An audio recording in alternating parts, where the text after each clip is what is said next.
Hi friends, welcome to relax recipes. இன்றைக்கி நம்ம பாரம்பரியமான முறையில் அரிசி வத்தல், தண்ணி வத்தல் எப்படி பண்ணுறதுன்னு பார்க்கலாம். ட்ரெடிஷ்னல் ஸ்டைல் அப்படின்னு சொன்னாலே நிறைய டைம் எடுத்துக்கும், அளவு மாறிடும் அப்படின்னு சொல்லிட்டு செய்ய தயங்குவாங்க. அப்படி இல்லைங்க, ஈஸியாக செஞ்சிடலாம். 2 கப் அளவுக்கு பச்சரிசி எடுத்துருக்கேன். இதை நல்லா கழுவிட்டு ஒரு 4 மணி நேரம் ஊற வச்சுக்கலாம். ஊறின அரிசியை மிக்சியில் அல்லது கிரைண்டரில் தண்ணி சேர்த்து நைஸாக அரைச்சி எடுத்துக்கணும். இது நான் லேட் நைட் அரைச்சி எடுத்துருக்கேன். இது அப்படியே மூடி வச்சிடலாம். நம்ம காலையில் கூழ் காய்ச்சறதுக்கு கரெக்டாக இருக்கும். நைட்டு அரைச்சி வச்ச மாவு நம்ம 2 கப் போட்டிருந்தோம். 2 பச்சை மிளகாய் போதும். நான் மிக்சியில் சரியாக அரைப்படாது அப்படிங்கிறதுனால 3 பச்சை மிளகாய் போட்டு அரைக்க போகிறேன். அரைச்சிட்டு நமக்கு தேவையான அளவுக்கு காரம் சேர்த்துக்கலாம். இதை தனியாக அரைச்சி எடுத்து வச்சுருவோம். மாவு பாருங்கள் இந்தளவுக்கு சாஃப்டாக இருக்குன்ட்டு. இதை கொஞ்சம் மிக்ஸ் பண்ணிக்கலாம். நீங்கள் தண்ணி கொஞ்சம் கம்மியாக சேர்த்து அரைச்சிருந்தீங்கன்னா இது கொஞ்சம் ஹார்டாக இருக்கும். நீங்கள் தண்ணி சேர்த்து கலந்து விட்டுக்கோங்க.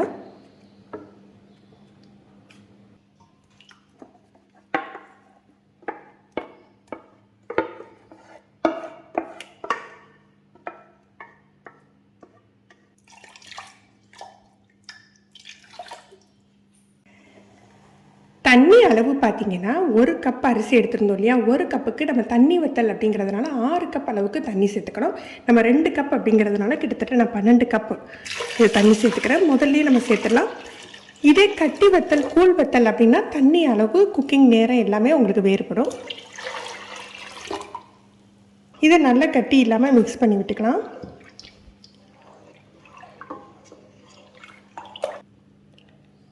இப்போ இதை காய்ச்ச வேண்டியதான்.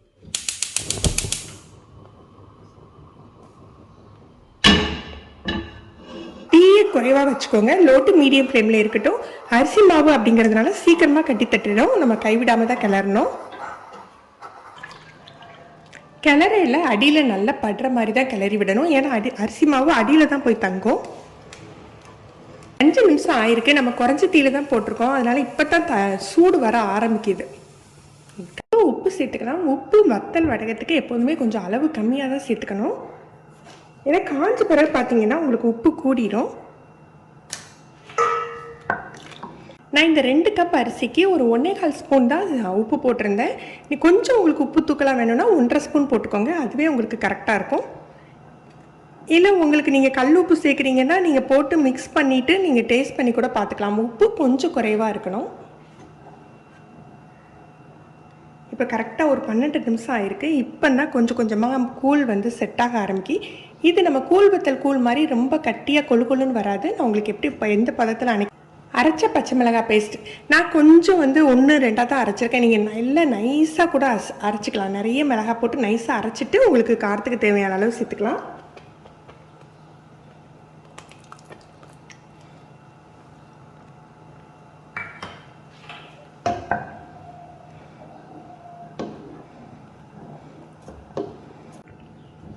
கூழ் ரெடி ஆகிட்டு, தண்ணி வத்தலுக்கு கூழ் உங்களுக்கு இப்படி தான் இருக்கணும்.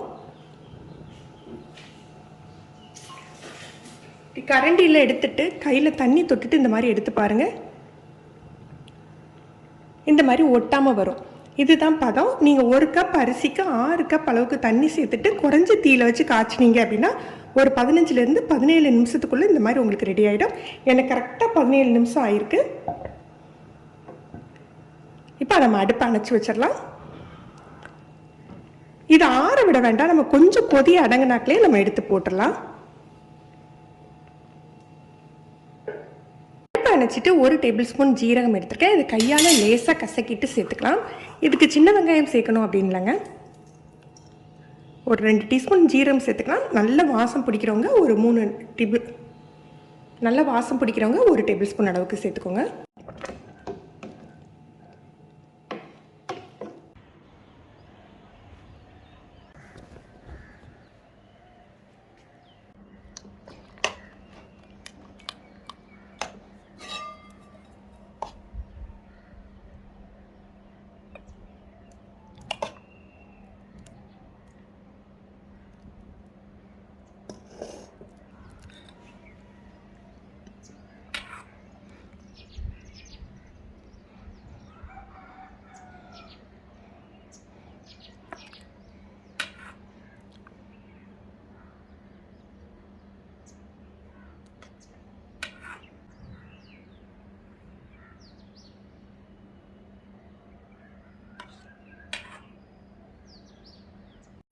இது 2 நாள் அப்படி துணியிலேயே காயட்டும்.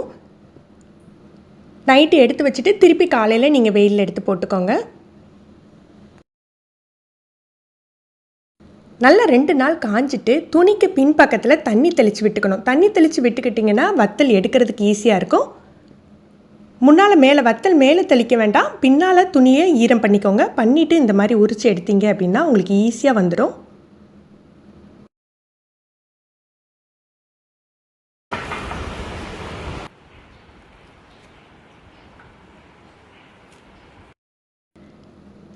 உரிச்ச வத்தலை அப்படியே நம்ம ரிவர்ஸ் சைடு வச்சுட்டு ஒரு 2லேருந்து 3 நாள் நல்ல வெயிலில் வச்சு எடுக்கணும். நல்லா காஞ்சி வரணும். இதை 3 நாள் வச்சு எடுத்தீங்க அப்படின்னா நம்ம 1 வருஷத்துக்கு அப்படியே ஸ்டோர் பண்ணி வச்சுக்கலாம். ஈரம் படாமல் மட்டும் பார்த்துக்கிட்டா 1 இயர் ஆனாலுமே இது கெட்டு போகாது. நல்லா காஞ்சி வந்துட்டு இப்போ உங்களுக்கு நான் பொரிச்சு காட்டுறேன்.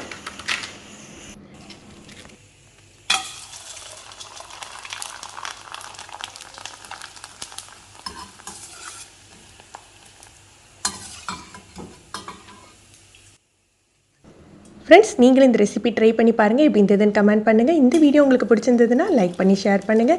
நீங்கள் ஃபஸ்ட் டைம் நம்ம சேனல் பார்க்குறீங்கன்னா ரிலாக்ஸ் ரெசிபிஸ் சப்ஸ்கிரைப் பண்ணிக்கோங்க. கீழே இருக்க பெல் பட்டனில் நீங்கள் ஆல்ங்கிற ஆப்ஷன் செலக்ட் பண்ணி வச்சுக்கிட்டிங்கன்னா நம்ம சேனலில் வீடியோக்கள் போட்ட உடனே உங்களுக்கு நோட்டிஃபிகேஷன் கிடைக்கும். தேங்க்யூ.